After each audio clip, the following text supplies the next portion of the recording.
Let's bring everyone to speed now on that story breaking in China, where they've closed off a major city at the center of that mysterious and growing viral outbreak. Desperation is growing in China as officials try to find places to help care for the tens of thousands who are ill.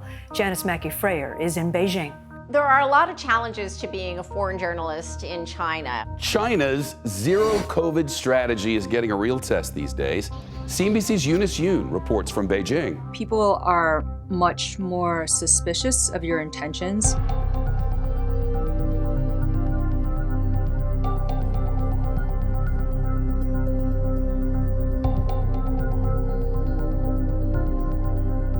Hi there, I'm Eunice Yoon, CNBC correspondent. I'm Janis Frayer, a correspondent with NBC News. And this is NBCU Academy.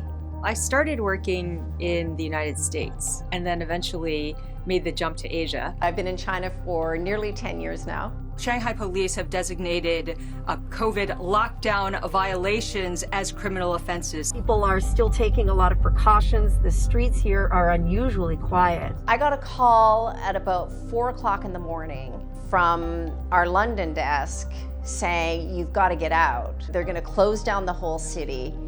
You have to get out. There's going to be effectively a full quarantine of the city, so we're packing up and we're heading out. You know, the continued spread of the coronavirus has stalled production lines across China. Under zero COVID, all it takes is one case to close off an entire neighborhood. For the better part of 2.5 years, we haven't left China. I think the current situation is even more disruptive than in early 2020. Will I get sick? Will I get sent off to government quarantine? Will I starve in my apartment if suddenly my building goes into lockdown? So I better stockpile.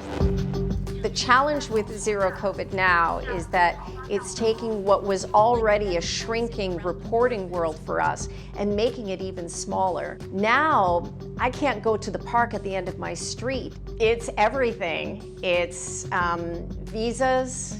It's limited access to anything official, like any sort of government briefings. It's increasingly people just saying no to even the simple requests of doing an interview. Do you want to be on the ground? Do you want to be face-to-face with somebody? Because of the pandemic and then just the government controls, it's become increasingly difficult to do that. Whenever we go somewhere, we have to assume that we're being followed by local officials.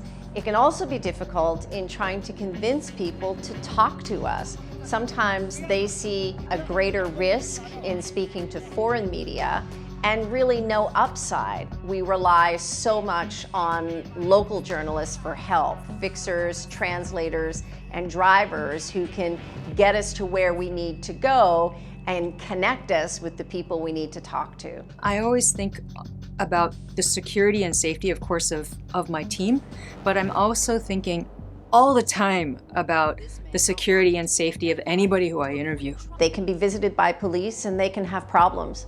So we have to be very conscious of that in any of the reporting that we do from here.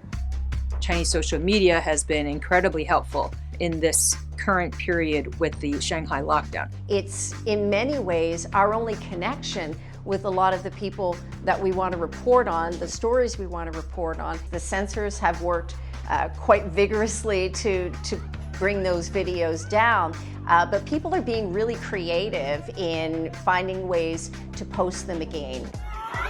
The government has put down protests, while drones tell people, control your soul's desire for freedom.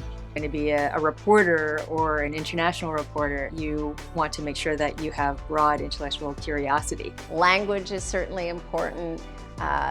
Reading about different countries, different cultures, different conflicts in the world can certainly help. Ask a lot of questions. Come away with something that you can share with people. I think it's also important to always think about what the other person's life is like. So to put yourself in somebody else's shoes, I think is really important. So you have to make sure that you're always presenting things fairly and that you're always making sure that you're honest and that you're seeking truth as best you can. You get a front row seat to some of the biggest moments in history and you get to tell people about it.